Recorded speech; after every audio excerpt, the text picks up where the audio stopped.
Yeah. So yeah, as you said, Martin, I will be presenting the work that we did using text mining methods that we developed in my group to contribute to the selection of microbial strains to ferment new food products. So the first part of my talk will be about the knowledge base called Florilege that we have developed. And then I will present how this knowledge base has been used by the microbiologists to select the strains. So Florilege is a large knowledge base about microbe, and more specifically, it is dedicated to information on habitat, taxa, and phenotypes, and the relation between this information. So it is supposed to answer questions like where do a microbe or a family of microorganisms live? Which microbial organism can be found in a given food or habitat, and so on. So you can see on this screen the relationship types and the entities that are described in this knowledge base. So a relationship between microbes, habitat, phenotypes, and uses. So the underlying principle behind Florilege is to build an integrated knowledge base on microbes, where we want to centralize, structure, and standardize all information that could be available to provide a better access and reuse. So we use ontologies as a reference to tag, to annotate different kinds of data. So text, obviously, but also structured data, as represented here in the drawing. So about microbe, most of the data is free text. So the problem here is to detect information, to link them, and then to make them available with the appropriate annotation. So this is done using text mining methods. But before introducing the text mining methods, I would just give some examples of the kind of textual information that we want to process. So here is an example of PubMed with yeast used to make cider. So the examples are taken are illustrating apple and direct apple product. Another example, which is less common, is an example of the catalog of a microbial collection. Here it's about lactobacillus found in apple juice. This is a local collection at INRAE called SIAM. Another example is DSMZ, which is one of the largest microbial collections in the world. And again, we can find a description of apple juice and bacteria that have been isolated from this juice. Yep. And finally, another example about a yeast in another collection.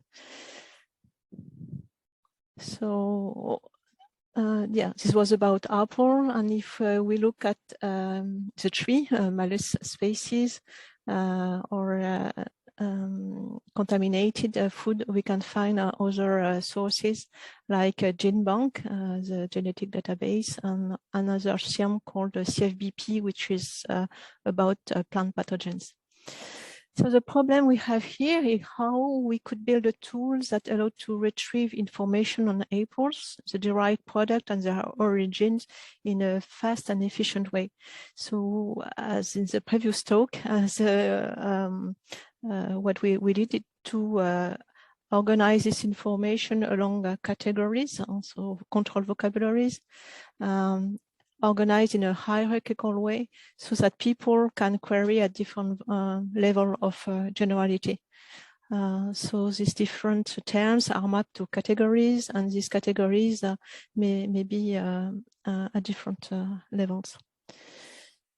So we developed the text mining pipelines based on Alvis NLP, which is a platform, NLP platform that we developed in my lab. So it has been presented previously, and the principles are the same: entity recognition, normalization of entities, and relationship extraction. Here is an example of bacteria found in fermented fish.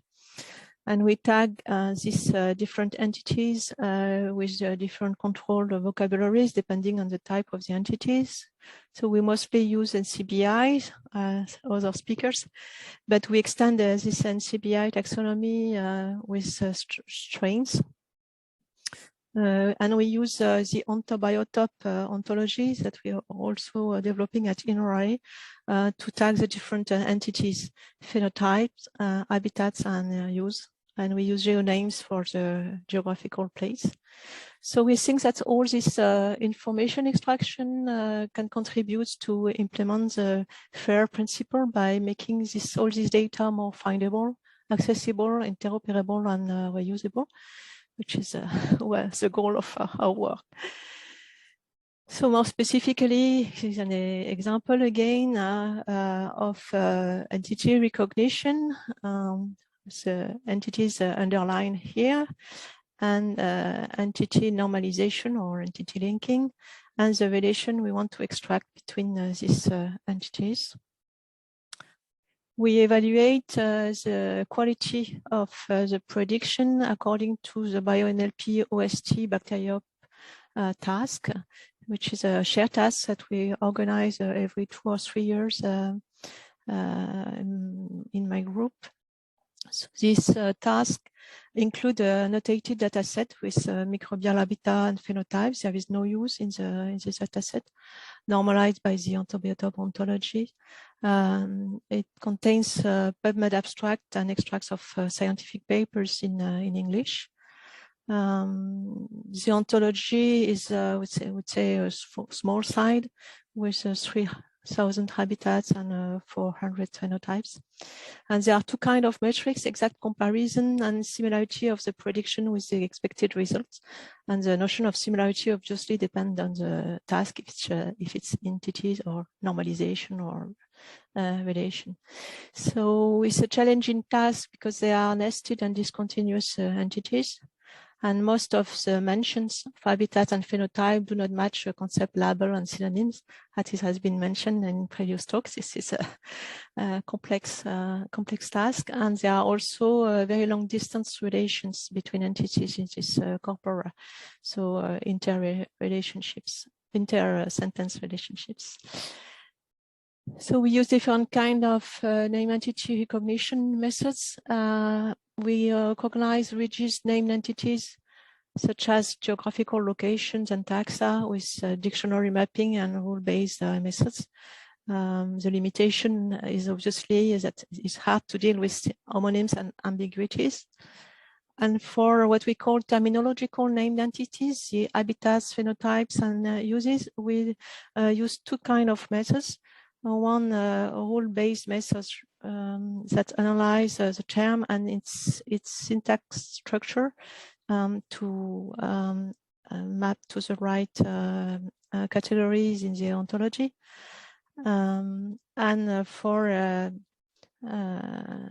and we also use machine learning that perform both term extraction and category prediction in a joint way.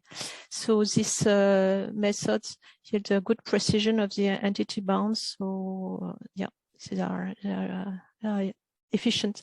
As we can see in the example here, we have examples of terms that have been extracted from text. And the question is how to map these different entities to the right categories of the ontology.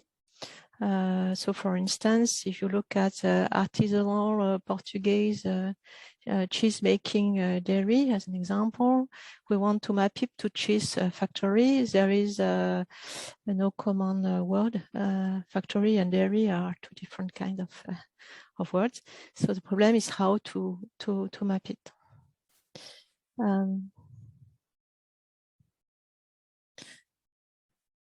So first of all, the first kind of methods based on term structure analysis, we first apply a term extractor, which is called Yeti. And then we applied 2 map methods that we have developed, which is a kind of meta map like methods, but it's more general. So the principle is that an extracted term will be tagged with a candidate class if its syntactic head, so the main word of the term, is equal to the head of the class label. If there is more than one candidate, we choose the ones that share the most subphrases of the term. And we recursively apply this procedure to the arguments, especially if the head is non-informative. So we maintain a blacklist of a non-informative head like sample, for instance, or extract, which are not informative relatively to the habitat information. So it's just a simple, very simple example with the term volcanic crater lake, which is a term extracted from the text. The head is lake. Then we have 4 candidates in antobiotope, lake, freshwater lake, and so on. And the 2map method will select among these different candidates with select lake, the most general one, because there is no other word and subphrase in common with the example. So you can look at the paper Golik et al. To have more detail on the method.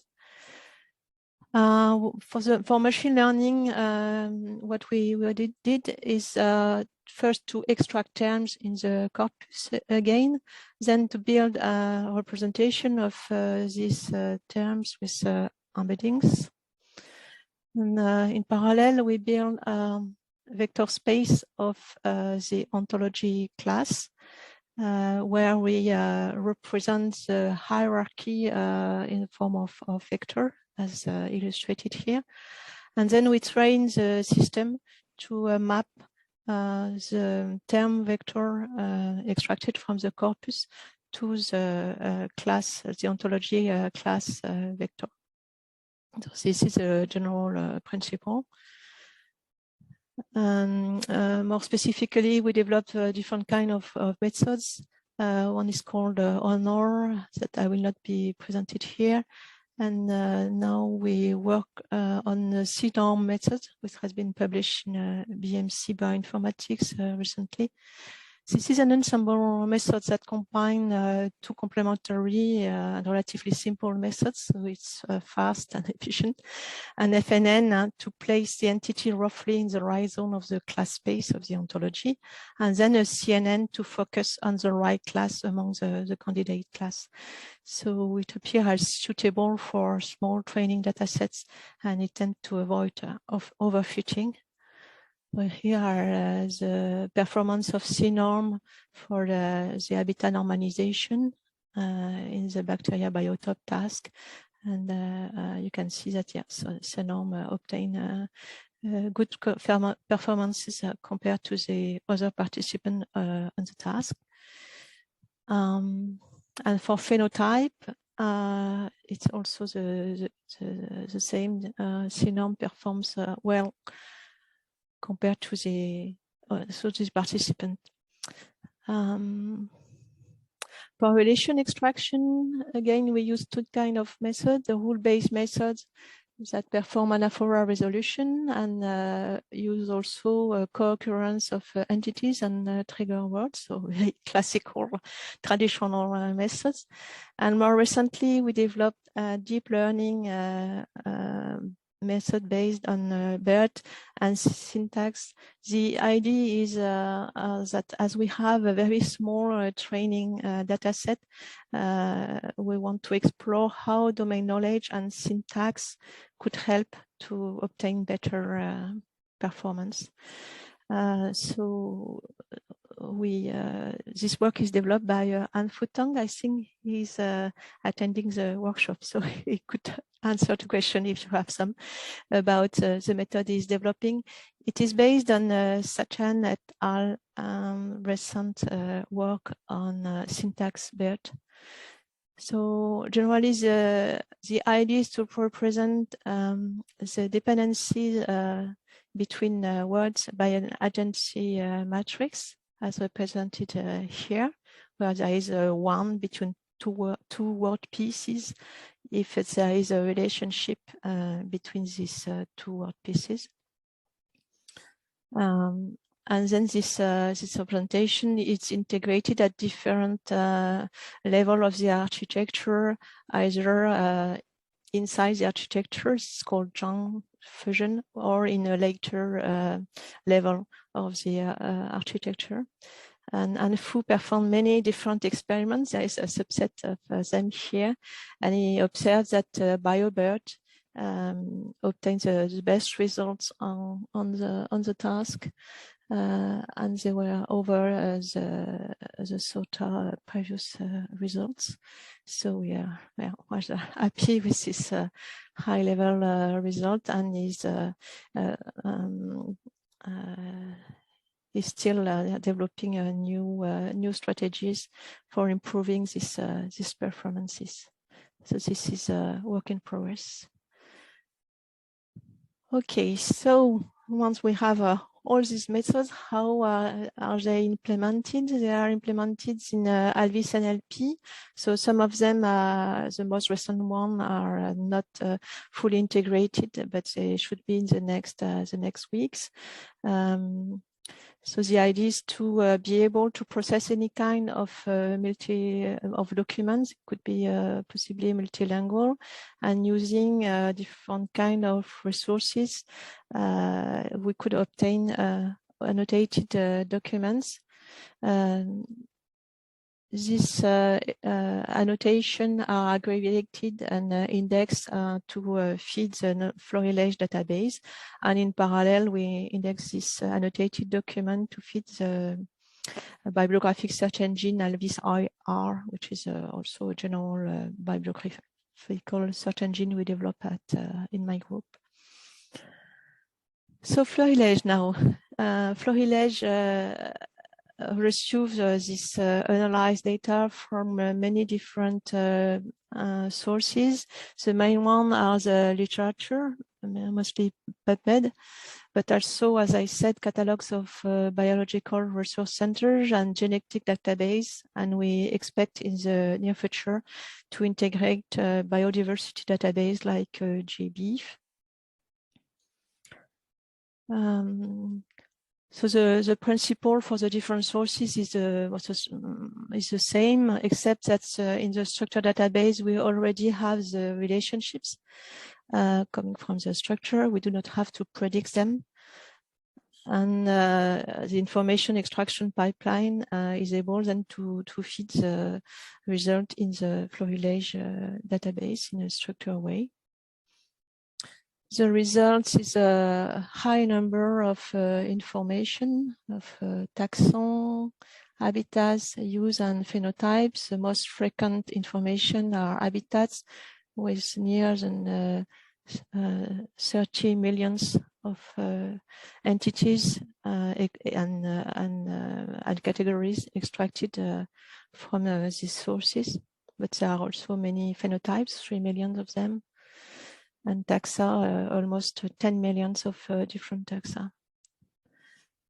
So the most interesting resources as database are GenBank and DSMZ, as are the richest one, as you can see in the figure. I will not enter into most detail about these numbers, but I guess that this is not your main interest.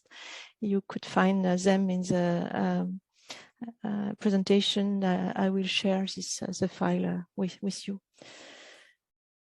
So the control vocabulary are OntoBiotop, as I said previously, and you can see here the highest level of this OntoBiotop ontology, and the food part is an important one.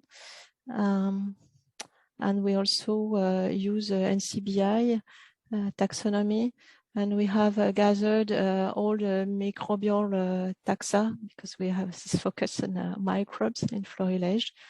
So they are not only bacteria and viruses and fungi, but also different kind of small microbes like nematodes. Yeah, I will skip this. to focus on florilege application. So how we use now this knowledge base at INRAE. So I will say some words about the Enough Food project and how we have used florilege for selecting strains for the design of new fermented products. But before that, I will just say a few words about other projects we have, ongoing project we have with florilege. One is about plant health epidemiological surveillance with a French platform, and a project called Beyond, building epidemiological surveillance and prophylaxis with observations near and distance.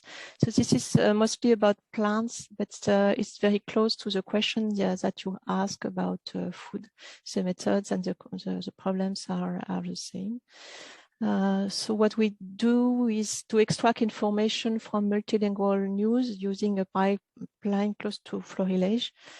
Problem is to extract new hosts, new places, to assist the alerts and newsletters production for the platform. But we want also to contribute to risk assessment. And this is done by estimating the habitability of the microbes in given habitat. We use the dissemination pathway information, and we want to combine them in statistical model to assess this risk for future dissemination of the microbes. And we have a working group common with the food chain, animal health, and plant health national platforms when we try to share these different tools and approaches among the different platforms. Yeah, and finally, we have another ongoing project, which is more, let's say, molecular biology question. Okay, so what we are doing about food, more specifically, is about how we could design a yogurt-like product from vegetable juice. So the starting raw material is wheat, for instance, and we want to mix this kind of raw vegetable material with milk, and then inoculate a microbial consortium that would perform fermentation to obtain the final product. One problem we have with this kind of products is that it generally contains phytic acid, which is a kind of anti-nutritional compound in the sense that it inhibits the absorption of essential minerals in gut and provoke nutrient deficiencies. So we would like to have a product with a low phytic acid level, if possible. And one way to obtain that is to use microbes that will degrade this phytic acid thanks to enzymes that phytase enzyme that neutralize this phytic acid. So this is the problem that we want to answer with florilege. So we select the vegetable juice initially that have a potential high phytic acid levels that are commercially available. Then we select bacteria that were available in collections that were able to ferment them. And this is done thanks to florilege. And then we implement the selected strain in real fermentation and measure the pH level, and we expect that the pH level has decreased, but also we check the organoleptic compound variation to ensure that the yogurt, the kind of yogurt we obtain has a good smell and good taste, which is obviously important.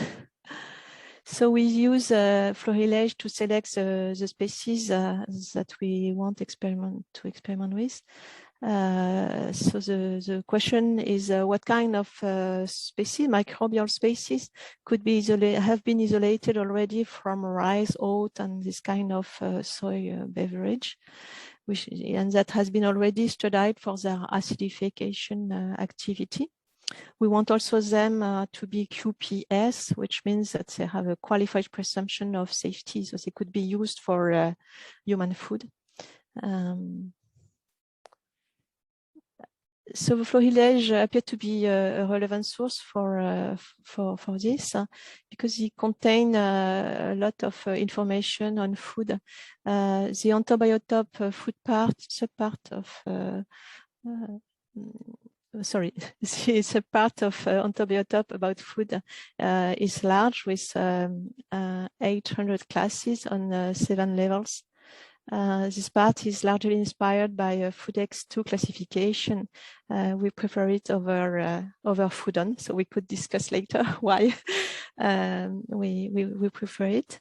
This is just an extract of this part of Ontobiotope about food, and you can see that yeah, some of the labels comes from Foodex2. We have a focus obviously on processed food like fermented food and so on. The part of Florilege about food is also very large, with almost 100,000 relations between microbes and habitat. Most of them come from PubMed, but not only. You can see the numbers here. So the microbiologists queried Florilege, asking for microbes living in soil, oat, etc., exhibiting acidification activity, which is a use. Strains that are mesophilic and or thermophilic, this is phenotypes, and which are QPS. And they also want them to be present in the CMBIA collection to be able to experiment further with them. And the answer of Florilege was 7 species to be tested for yogurt position. These species correspond to 200 strains to be tested. And the measure of the acidification is given here. The most efficient one were Lactobacillus acidophilus, which was expected, Lactobacillus plantarum, which was also a well-known bacteria for that, and Streptococcus thermophilus. Also Lactobacillus paracasei. So the next step is to implement this selected strains in a real assay and measure the pH levels. So what we can say as a conclusion is that with Florilege preselection of relevant species, the microbiologists gain a significant time and cost in bibliographical search, but also in experiment, because Florilege allows to quickly focus on a relevant subset of species among all potential candidates. This work has been published in Food Microbiology recently. So we just finished my talk with a copy of one of the main screen of Florilege. This is publicly available. You have the URL here and on the top, so you can play with it. If you have questions, just ask me. If you click on the source text number on the left, you can also see the original sources with the entities and the relationships underlined, as here with the example of Lactobacillus curvatus, which has helped to understand how this information has been extracted and to evaluate also the quality. This is the largest example of a screen of this bibliographical search engine, Albis IR, with an example on fermented food. Kimchi, quinoa, sort of, and so on. Okay, so this project started like 10 years ago, and it involves many groups and disciplines. It had been supported by many national and international projects. You have the list here. And here are some pictures of the people involved in this development. microbiologists, bioinformaticians, NLP people. You may recognize some faces that you already know. And finally, here are some references if you want to know more on this work. And that is for my presentation. Thank you for your attention.